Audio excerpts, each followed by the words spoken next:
But let's look at Trumponomics, the Trump economy. You can see, if you go by the numbers, inflation 2.7%, wages up 3.9%, the U.S. economy growing 3% in quarter two, unemployment rate ticked up 0.1%, manufacturing output up nearly 2%, and that tariff revenue, $150 billion. And I think what's interesting is, listen, the markets took notice, the White House took notice, and there is certainly tariff uncertainty. You can't blame CEOs for maybe sitting on the sidelines to see how it impacts them. But if you nerd out and go back to Wednesday, where I was at the White House and the GDP numbers came out, you see that while you had the quarter two go from 0.5% to 3% in private sector spending, right, you see that non-defense government spending went down -11%.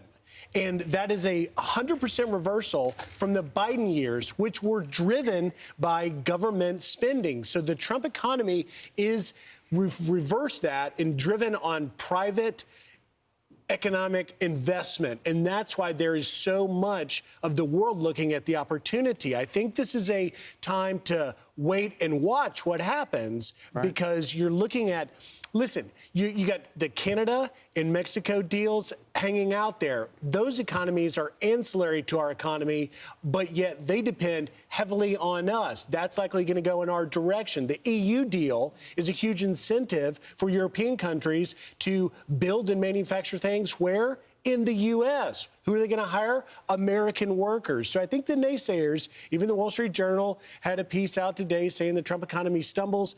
I think that story hasn't yet been written because the economy as a whole, it's like missing the forest for the trees. Yeah, well, that's the key thing is we're losing government jobs, and government jobs take from the economy. They don't drive growth. The only part of the economy that drives growth are private sector jobs, and onshoring and redoing global trade obviously takes some time and some changes in the economy to make that happen. But President Trump is getting some credit from Democrat Senator John Fetterman, who is admitting that his party was wrong about his tariffs.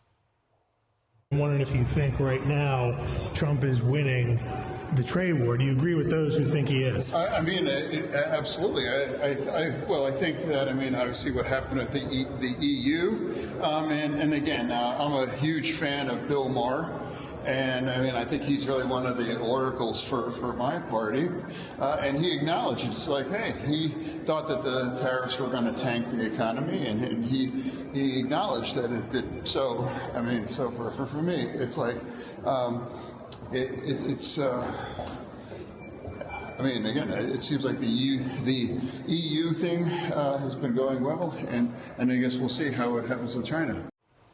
So, and of course, both of you exactly right. You know, you're moving from a public sector economy to a private sector economy. Yep. But the other thing that requires some growing pains is you're moving from a base of illegal workers to legal workers, which is not going to be without some growing pains for sure.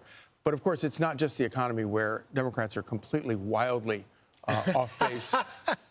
I'm Steve Doocy. I'm Brian Kilmeade. And I'm Ainsley Earhart. And click here to subscribe to the Fox News YouTube page to catch our hottest interviews and most compelling analysis.